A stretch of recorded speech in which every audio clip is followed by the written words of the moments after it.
We have overcast light whether we like it or not, Jordan, so despite all the features of this camera being great for action and taking portraits and stuff, puddles. It's gonna be puddles today. I will do portraits reflected in puddles too.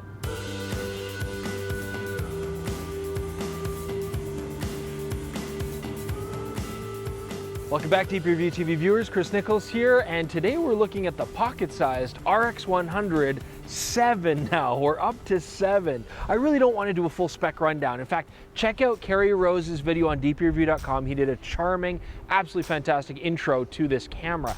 I really want to focus today on using this camera with the features that set it apart from the rest of this series. We're talking about autofocus and video capabilities. So join me, let's get using this camera.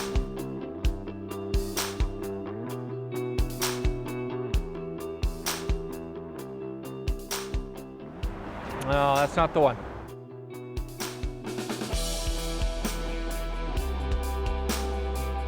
Who's going to be a hub of human energy?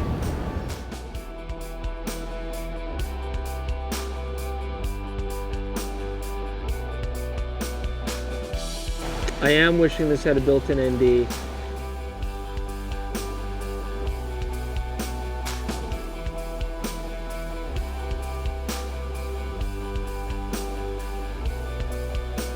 So what has really changed on the version 7 RX100? Well, it starts with a brand new sensor. It's still a 1-inch type 20 megapixel sensor, but we've got upgraded DRAM and all sorts of improvements, and Kerry's already talked about all the technical stuff. The fact is, it's much faster. Now this leads us to another benefit. This new sensor now gives us insanely fast frame per second shooting. We're gonna talk about that.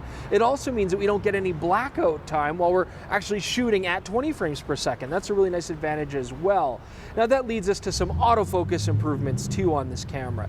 The sensor now gives us better AF coverage across more of the frame, but this also now incorporates very similar capabilities to the Sony A9.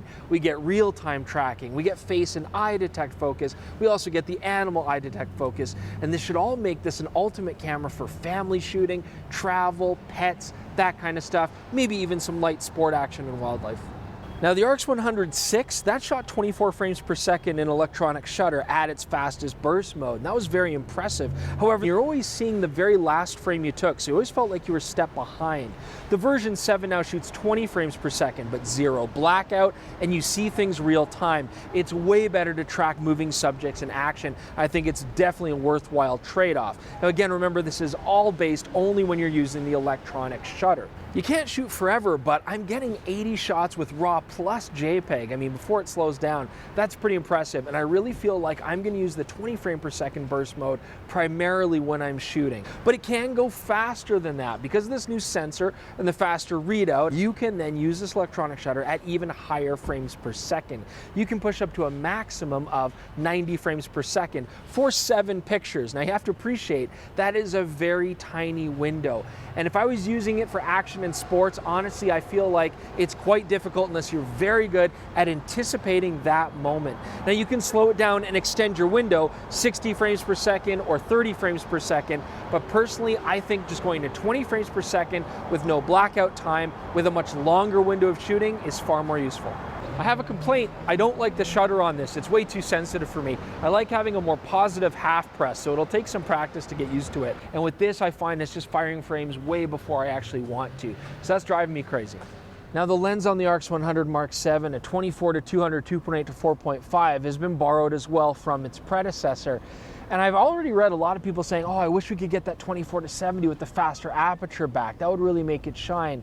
But, you know, I think in my opinion, what Sony's really starting to do now is try to differentiate this camera from what smartphones can do. And certainly smartphones are not quite able to touch that 24 to 200 kind of optical range right now. Okay, so I'm taking a picture of a flower here, and I just want to mention a couple things that I'm challenged with right now. First off, this is the light we have today. It's overcast, it's not dark, but we're in the shade of a lot of buildings and stuff. 100 ISO at f4.5, the fastest aperture on this lens at 200mm equivalent, I'm only getting 30th of a second. It's not fast enough to get sharp pictures here, even with the stabilizer, my face up to the viewfinder. So this is going to be one of the issues with this longer lens. You are losing that faster aperture in low light situations, or even on an overcast day. Expect that you're going to have to crank your ISO up a bit, and of course the hit and image quality that's going to cause. Of course the sensor is quite decent at higher ISOs, but it's not ideal. The other thing I would say This is my minimum distance from the camera to that flower. I cannot get any closer at 200 millimeters. So it does work for portraits. I am actually getting a nice soft back separation from the background, but it's not super close. And if I move in and use the wide angle to get closer, this is still not the greatest macro camera out there.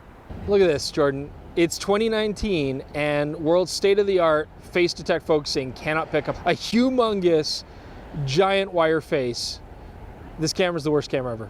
Totally jank, useless AF, no point. Oh, I could real-time track, that works, okay, never mind. So I've been playing with this 7-shot high-speed burst mode, and honestly, I think I'd really relegate this to more still life stuff. It'd be useful for macro shots where you're really trying to get that one moment in focus, for example, but you know, it makes me feel that I wish this camera had more of like a pre-buffered mode, a lot like what Olympus and Panasonic are doing. They're doing it right, and I don't see why we can't have it here, because there is a pre-buffer option when you're shooting slow-mo video, but not for stills. It'd be infinitely more useful than 90 frames per second, in my opinion. Now, as is very typical of super zoom pocket-sized cameras like this, battery life's not great, just under 400 shots CEPA rated, so I'm definitely trying not to leave the camera on while I'm walking around. But of course, like any big zoom camera as well, when I turn it on, there's a slight delay waiting for everything to kick in. It's not bad, but it's really the way to shoot this camera because I do not want to lose any battery life today. So if you're a regular viewer, you know that I've often poo-pooed the Fuji side flip screen where it pops out, but it'd actually be super helpful right now. Now, if you are shooting at high frame rates, as we've talked about already, you're gonna be in electronic shutter mode, but luckily on these cameras, electronic shutters are great. I mean, silent if you want them to be, and as you can see here, very minimal rolling shutter, even with a pretty fast pan. So overall, very little restrictions. Oh, geez. I have dropped this camera inadvertently like 3 times just walking around with it. Wrist strap, obviously a good idea, but 7 versions, really? We can't get any texture on this thing yet? I don't get it. For me, by far, the biggest improvement on this camera is going to be the addition of real-time autofocus tracking. This is a feature we talked about with the Sony a6400. The A9 has it as well, and it just basically simplifies the entire autofocusing process on the camera, which is especially good here on a camera where, frankly, we don't have a lot of customizability for back button focusing or setting eye autofocus. You know, the buttons are all on the control pad and kind of low and out of place, so it really helps here. Basically, I can just have the camera set to a tracking mode. If it sees a face, it'll focus on a face. If it sees eyes, it'll focus on the eyes. It'll intelligently track subjects. I can also use the otherwise poorly implemented touch features on this camera to just touch on the screen where I want, and it starts tracking that subject. The other nice thing about machine learning autofocusing techniques is, as Sony hopefully improves these over time, they can theoretically add other features or improve things like the animal eye detect, which is still kind of hit or miss. Overall though, I think that for most people, you're never gonna have to go out of real-time tracking on these cameras, and that's so much less to have to worry about and think about on a camera like this.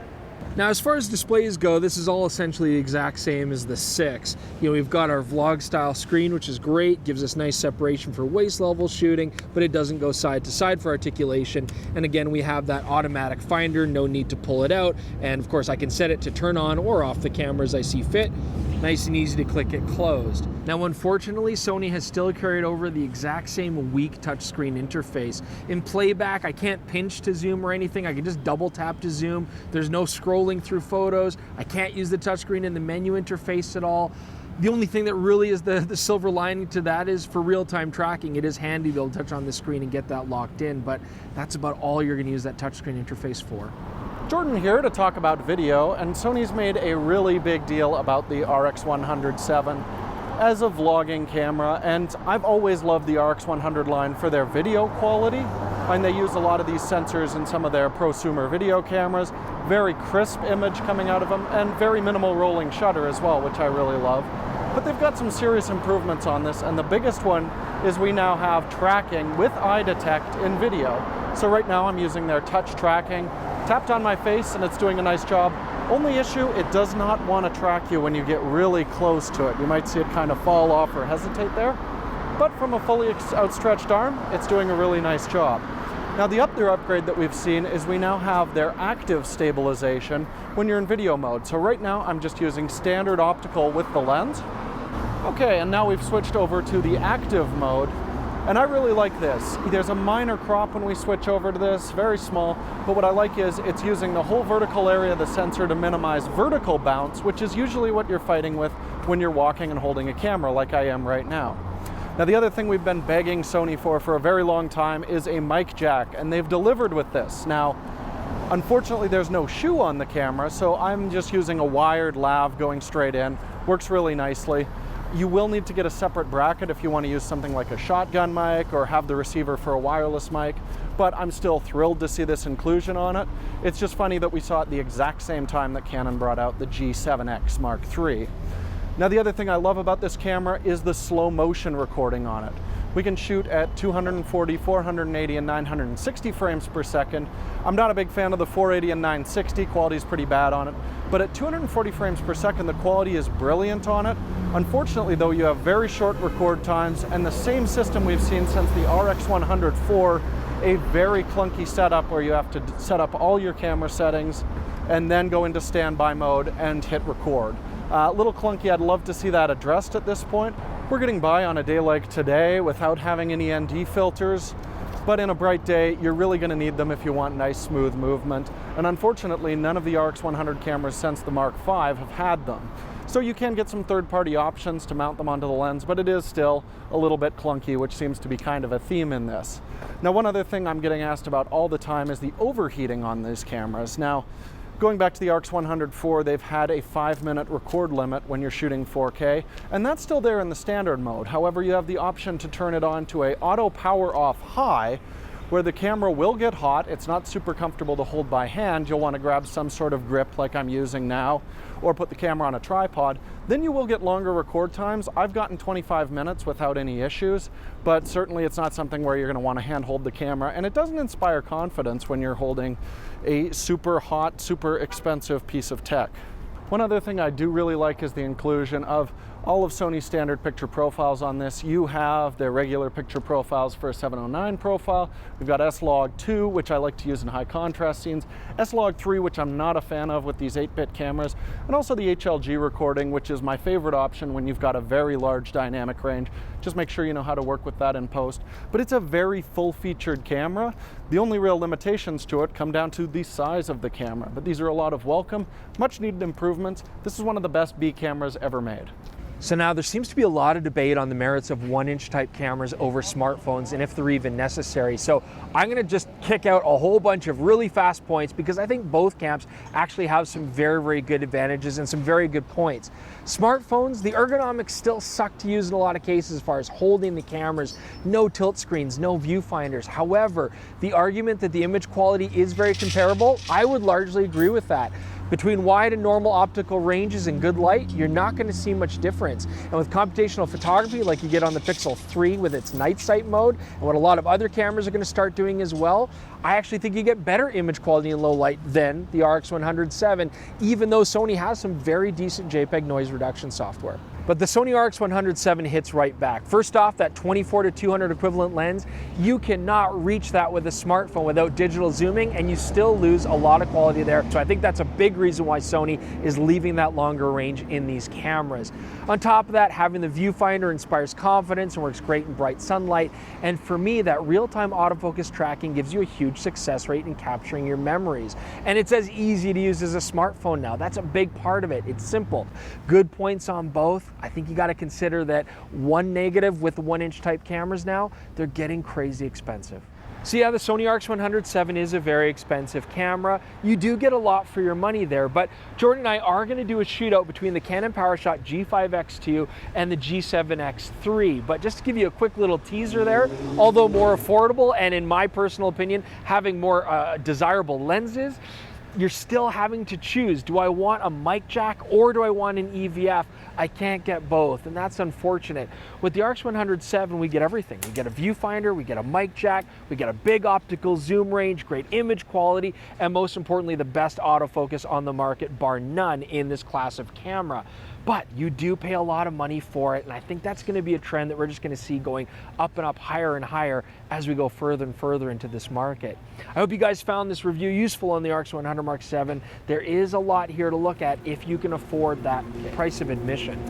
Now, of course, you know the drill, so please don't forget to subscribe to the channel if you haven't already. Check out our Instagram and Twitter feeds, and let us know how you feel. Is this 1-inch type market on its way out, or is there still a lot of validity here? Smartphones are gonna get better and better, but I still think this is a very compelling camera, and at the least, a very powerful piece of tech that we can appreciate, even if we're not gonna be able to buy one ourselves.